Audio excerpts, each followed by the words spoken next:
This lifelong obsession with blues culture began when I was just 10 years old in Providence, Rhode Island. Already studying the piano, mind you, when my older brother came home with this LP of a guy I absolutely had never heard of named Sonny Boy Williamson. And all I remember, and I remember as if it were yesterday, is the minute the first sort of intense, funky strains of Help Me, the album's opening cut, came over the speakers, we were hooked.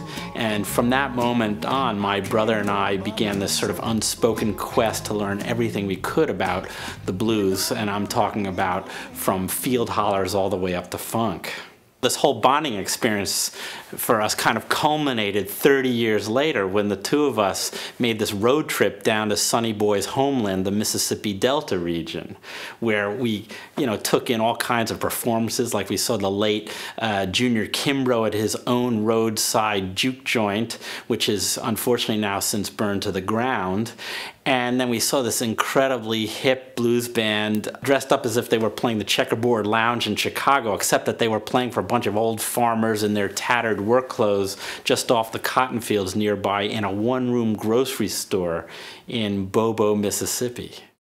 We couldn't leave the Delta without checking out Sonny Boy's grave that we had read about was at an abandoned church in Tutwiler, Mississippi. But little did we know that it was kind of in the middle of a dirt road, zigzagging through a huge cotton field and without obviously any street signs. But eventually we came upon the building that we intended to see, except there was no grave in sight. But we weren't to be denied, so we got out of the car and started snooping around. And it led us to these 8-foot-high weeds that we said, well, let's check it out. So we started going through the weeds, and we pretty much soon knew we were in the right spot because up against our feet started hitting these sort of old tilted gravestones. So we sort of forged ahead, and lo and behold, a few feet later, this kind of evil-grinned image of Sonny Boy Williamson peeked out at us from the top of a 3-foot-high headstone, at the base of which were a couple of half-empty Jack Daniels bottles and a couple of rusty harmonicas left by people who came before us. We just kind of stood there in silence, couldn't believe the scene, and it was a pretty emotional moment for us.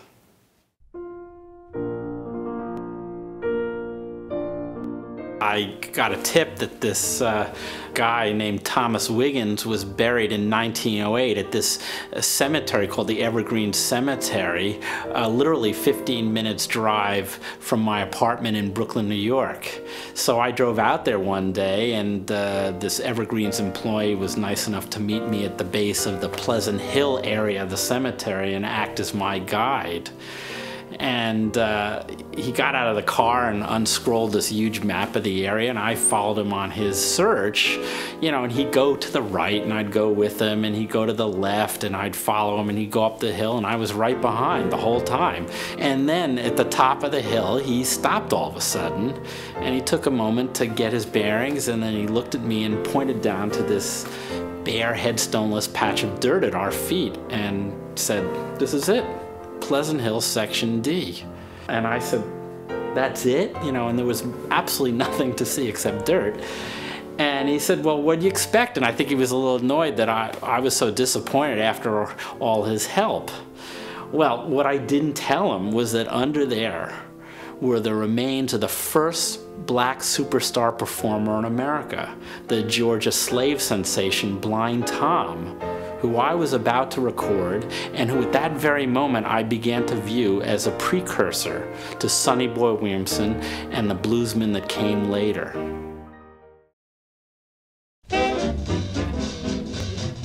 The 18th and Vine district of Kansas City was infamous during the Prohibition era.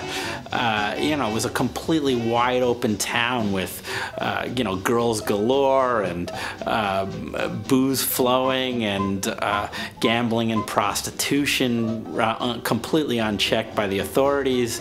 And most importantly, that area had 50 jazz and blues clubs within its 4-square block area that eventually nurtured the signature Kansas City blues big band sound.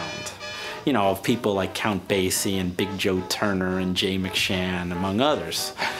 But when I went there very recently, I was amazed at what I found. Right in the heart of the district, which is today kind of depressingly desolate and absent of all those jazz clubs, I see this pretty nondescript structure that's now gutted, and the name on the marquee in front is the Boone Theater. A little bit of research turned up the fact that it referred to the sightless black pianist from Missouri named Blind Boone, who modeled his early career after Blind Tom's and whose music I was in the process of recording. If I ever needed confirmation that his music was a precursor to the Kansas City jazz to come on those very streets, a style of music that would have a huge impact on the development of rhythm and blues and modern jazz and even rock and roll, this was it. When it comes to my pursuit of people like Blind Tom and Blind Boone, you know, I view my career as sort of being more in the tradition of some of the great field recorders like John and Alan Lomax, who, as you know, in the 1930s, you know, would travel to all kinds of remote places trying to kind of recapture America's vanishing musical heritage. So just like the Lomaxes were doing back then, I too am kind of mining a certain type of unacknowledged American roots music, and in doing so, the piano becomes a springboard for exploring the legacy of racial segregation that still haunts America.